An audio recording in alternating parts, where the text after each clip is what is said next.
Informujem vás už skoro rok a pol o tom, aké negatívne následky majú na životné prostredie a tým pádom aj na zdravie občanov v baterkárne v Maďarsku.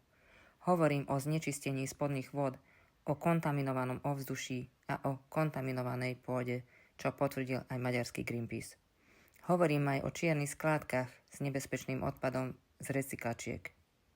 Zatiaľ som našla iba 5 takýchto miest, pričom najväčšia skládka je obrovská baňa, do ktorej podľa dostupných informácií navážali okrem rôzneho odpadu aj nebezpečný odpad z recyklácie batérií.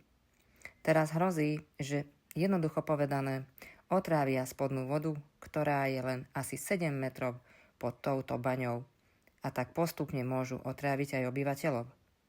Dnes som dostala informácie, že voda v okolitých studniach zmenila farbu a obyvatelia majú veľmi veľké obavy. A to je dôvod, prečo hovorím jasné a jednoznačné nie baterkárni v Šuranoch. Ja nechcem piť jed a dýchať rozpúšťadlo. Nie baterkárni v Šuranoch.